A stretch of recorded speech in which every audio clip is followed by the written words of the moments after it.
So, welcome to a very special episode of our podcast, our dear guests. This is the first ever podcast from the Georgian Neurology Residents Association. It's our association and the Great. GAMS collaboration also. So, we could not be more excited to have you, Professor, here. Professor Bornstein is the chairman of Israeli Stroke Association and Society, director of the brain division of Shari Zedek Medical Center, a former vice president of World Stroke Organization, and we are also thrilled to be hosting you in this podcast of GAMS conference in Kutaisi. So, My Professor, great pleasure to be here. you are the father of the stroke and father of the neuroscinology. You are a great friend of Georgia, and what do you think? How much is an impact of this conference in Georgia, and how important is the GAMS conference here?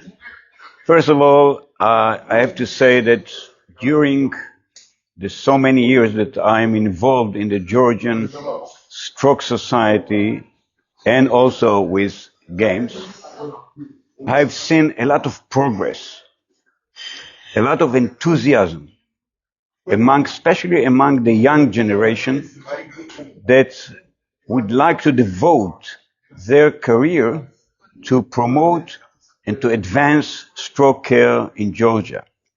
So this conference and also your young society, the Georgian Neurology Residents Association, it's very important because the young generation is the future. We can lead the way, we pave the way for you guys to continue and to develop. Stroke, when I started, stroke was only aspirin, and we discussed whether aspirin is 325 milligram or 100 milligram. But nowadays, since 1995, when the alteplase, TPA, and thrombolysis was introduced, there's a huge step forward, a jump forward. And of course, when 2015, when thrombectomy was approved, we break another barrier, another wall. And now with the time, we started with thrombolysis in 3 hours, then 4.5 hours, thrombectomy up to 6 hours. Now we're going 24 hours. And the sky is the limit. It's up to you guys to do it and to promote it, especially in Georgia. It's just, especially in Georgia, when you have limited resources, but you have a good essence of people here that can do it, and it not always depends on the resources, financial resources. Of course, it's very important. But when you push forward and people see the enthusiasm and the devotion, they try to help. And this is the key. The key is consistency, devotion, and enthusiasm. Passion to what you are doing. That's true. Professor, so your work has greatly influenced the whole neurological field and stroke care worldwide. So what inspired you to pursue a career in neurology, not to stop and go forward, specifically in stroke research? I think I don't have to convince you that brain is a mystery. Yes. And when I started, it was even more mystery than it's now. Yes. So I have to admit that I was attracted to neurology because I have an uncle who was the chair of neurology in Israel, and he was a giant in the old neurology. His name was Professor Natan Bornstein, like my name, of course. So I have heritage from him, also the tools of neurology. He died, unfortunately, of pancreatic cancer. But that was my first trigger and push toward neurology. Wow. Then within neurology, at that time I thought that the vascular neurology is fantastic and has a future. So I went to Toronto for 3 years fellowship in Toronto with my mentor, Professor John Norris, was generous with me, and I owed him probably most of my career. And unfortunately, he died during COVID period in London, England. But and then after that, I've established the first stroke unit in Israel, and I've started to establish stroke care in Israel. But always I was involved on the international arena, because in my life and my perspective of life and the way that I see it, you have to be always in a place where you have an impact, that you can influence. So I also was involved in what I call political of strokeology. So then I was involved on the international arena, the European arena. I was on the executive committee of the European Stroke Organization, and then on the vice president of the World Stroke Organization. And I feel that our generation, were privileged, with all my esteemed colleagues from all over the world, that we were witnessed how the stroke care from total nihilism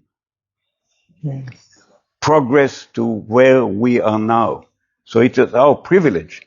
We helped, we had our input into it, including me, but not just me, the stroke community all over were working toward this time to achieve what we are seeing today. Yes, that's true. So you are a giant and you are a very big player in this field. So I want to know your opinion about this AI situation in the future and with medical technologies also. What do you think? What holds the future about these new things and the benefits of AI or some kind of I can understand why people are enthusiastic so much about AI, and I think that first of all, technology. Technology is important. We know that neuroimaging, neurosonology has advanced the field because we know better how to visualize the brain, pathology of the brain, and how to treat it based on the pathology of the neuroimaging and technology. So I believe in technology, but never leave away the human sources. Yes. There is no way, in my opinion, that AI or machine will replace the skills and acumen of clinical acumen and the way how to take history, how to examine patient, and how to interpret to what you see, what the technology provides you. All this technology, as we call it, ancillary test. What do I mean ancillary? It helps you to either confirm or disconfirm your differential diagnosis, the way that you see the patient. So AI probably will advance the field, but never forget the human, the contact with your patient, the way that you really talk, examine, and do your way, and the technology will help, will advance the field. AI probably will be developed, probably not in my time, but to something that, again, it will assist us as physicians to do a better job, and will also in the benefit of our patients. But again, I'm emphasis and stresses the human part of it is extremely important. So you have to be a physician in your soul, heart, and also your brain. And then use wisely the technology.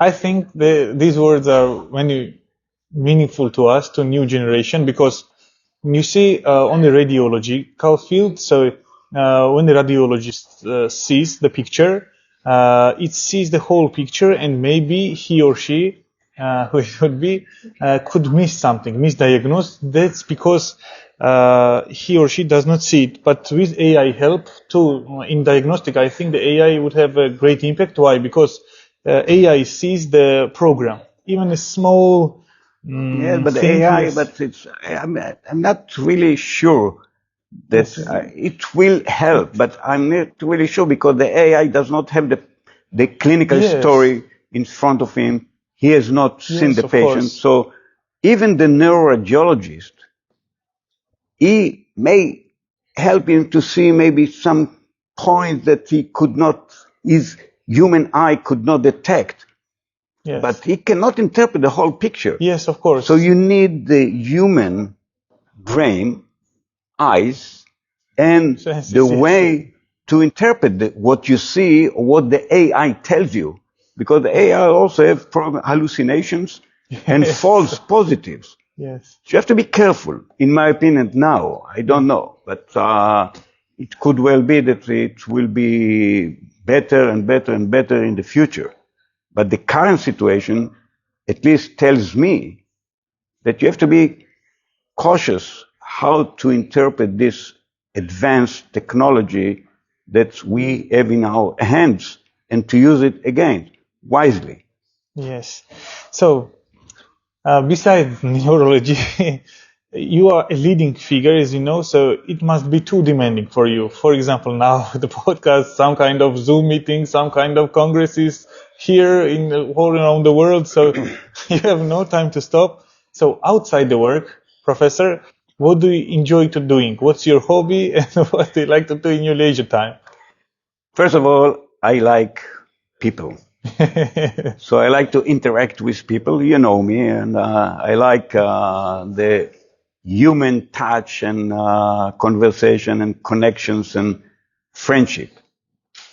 But in my hobby is wines. I like wines, and I've put a lot of time to learn wines and to do wine tours, and I like to enjoy wine and also company of people.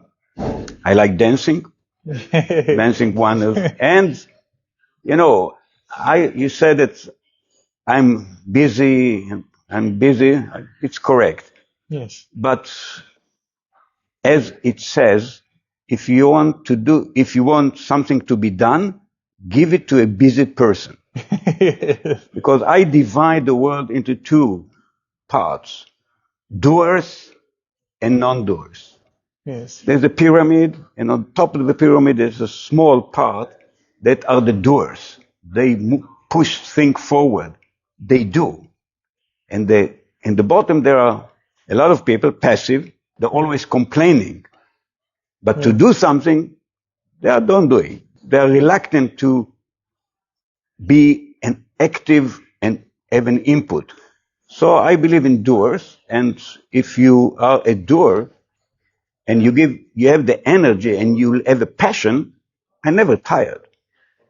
Great. I came here after I woke up at 2 a.m. in the morning with a trip from Tbilisi here by car, and I gave my 2 lectures, and I enjoyed the evening with whiskey and wines, and so I want life is wonderful. Yeah. So, and if you have a passion to your profession, it's even more wonderful. Yeah, that's the great word. So, as I have not mentioned it, but as I mentioned yesterday, I think the big personalities like you, for example, a lot of sportsmen or sportswomen, a lot of actors, actresses, they have a lot of attention around them. I mean the world attention.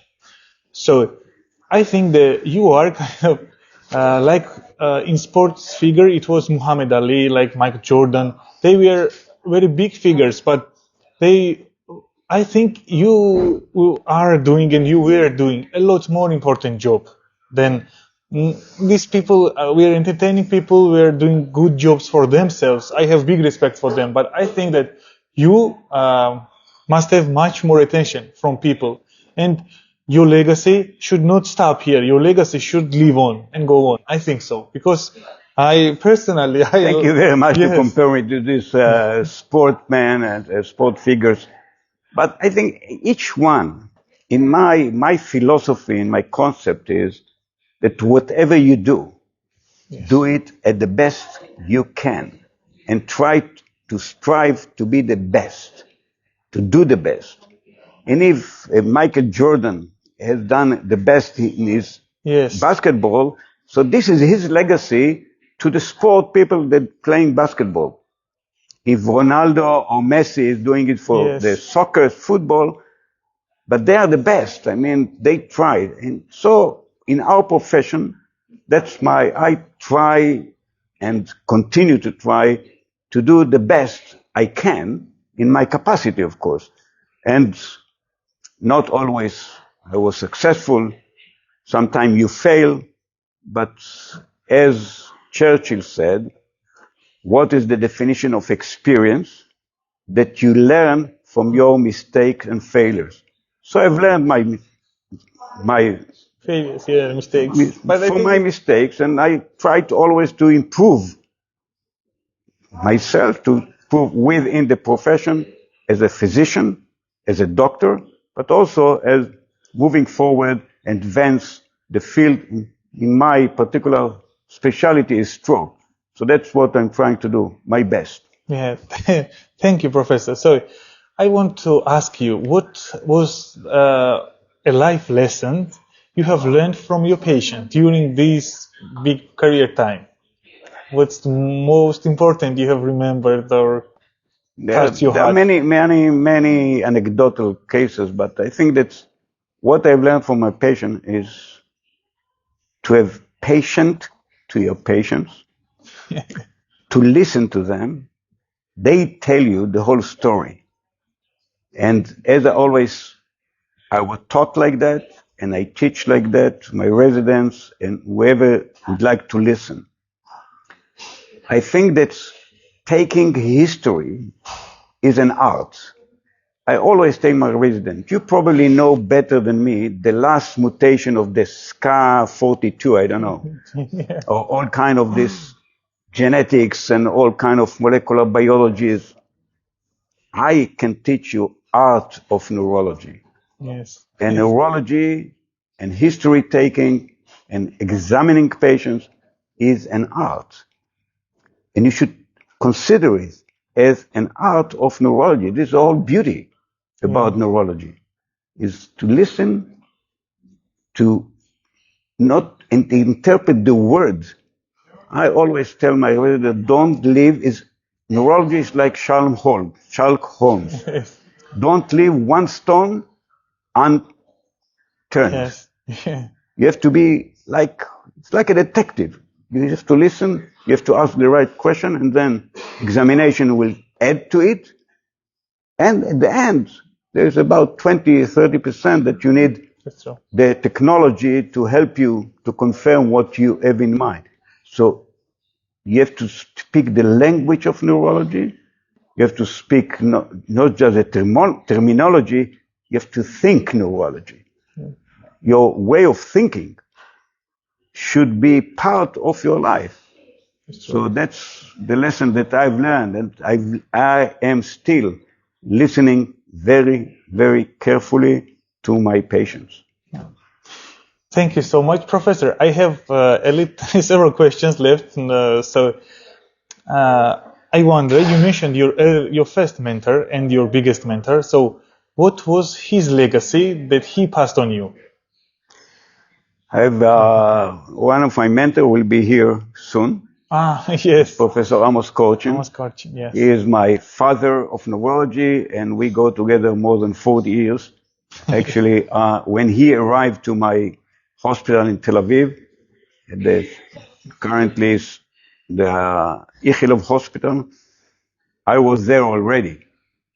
But from him, I've learned also, that's what I've told you, And I think that's the way of thinking neurology, and to use your brain and your passion to the profession, to neurology in this case, and actually he helped me to pave my way to vascular neurology by actually arranging for me my fellowship in Toronto. So I owe him most of my career, and the way that he taught me neurology as a resident and the way of thinking. And he was passion for research and academia. So this is one of the things that I've not mentioned. I've mentioned the clinical part and the political part of passion and advanced, but we should not forget that without the academia, without research, nothing will be advanced. Yes. So what I was advised and taught by my mentor. My second mentor is Professor John Norris that I mentioned, the late John Norris. From him, I've learned generosity toward the young generation. No matter what, he always introduced me to the giant in psychology. So I became more familiar, and they started to know me. At that time, he always was never taken thing that I thought or my research. He always sent me to present it in the big conference, and not like many other professors. They take what the fellows are doing and present them instead of them, on behalf of them. So I think that's what I've meant, to be generous with the young generation. Help them. Don't take it for you. Help them to move forward, advance them, and this is what I've learned from my two big mentors, Professor Amos Korchin, who is my father of neurology, and I admire him, and we are now very good friends, going together, doing a lot of things together, including chronic conference, the controversies in neurology. But I also learned from my mentor in Toronto, Professor John Norris, to be generous with the young generation. That's great words, because I think it should be heard all around the world, especially in small countries like Georgia. We have such kind of problems. Yeah, I think that in Georgia it's kind of tradition. Yes. Then the big masters are taking the glory. Yes. This is not, in my opinion, should be changed. I think that the young generation is the future, and we should promote. We, as the mentors, we need to promote them and give them a chance. If you don't give them a chance, they will stay in the corner and do nothing. Yes, give them the tools to do research. Give them the tools to go to clinical conferences. Give them the tools and the opportunity to present their work, even a small work. You don't need to have a Nobel Prize for this. Yes, of course. But this is the way you move forward, step by step. Even Rome was not built in one day. But you have to give them a chance. Yes. That's my pupils, and they know that I'm very generous with the young generation, trying to do utmost to promote them. You are not generous only to your people. I mean, from your countries. You are generous to whole world. To whole I try to help in various parts of the world that were deprived and not that privileged. Yes. It could be Romania, Uzbekistan, and Georgia, and many other countries. Yes. Also in Asia. And I like to teach. Yes. Teaching is one of my passion.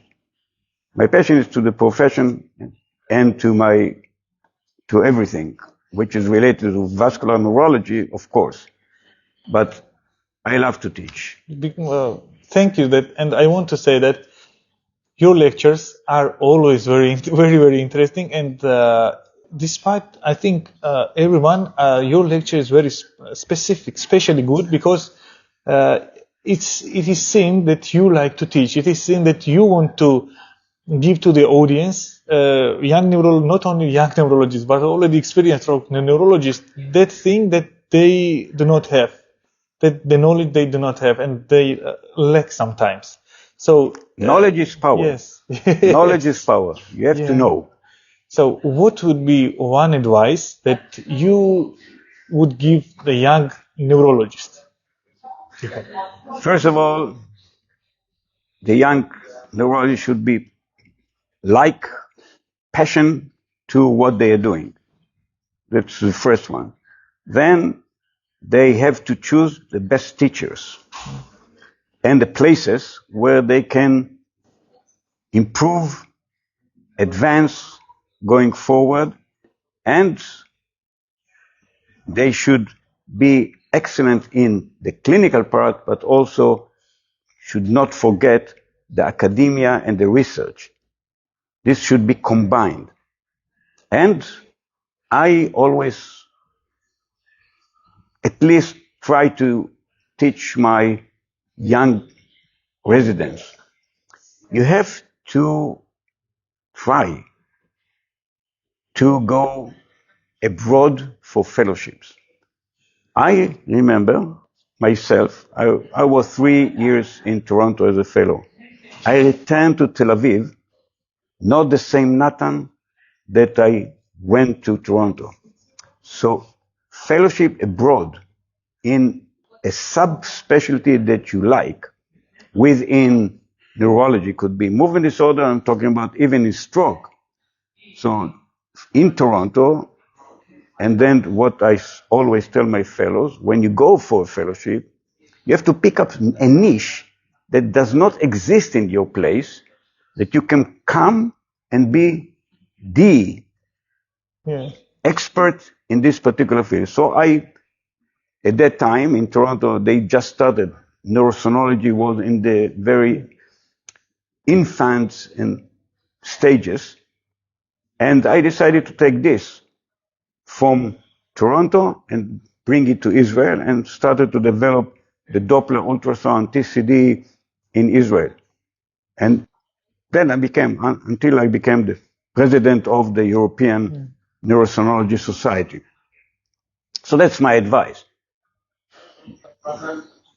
Pick up the best place where you can have the best clinical experience, teaching experience, and then don't forget to do, while you are a resident, start to do small research things, even collecting series of interesting cases and publish it. Yeah, that's true. Is that not supposed to be the best cutting edge at research?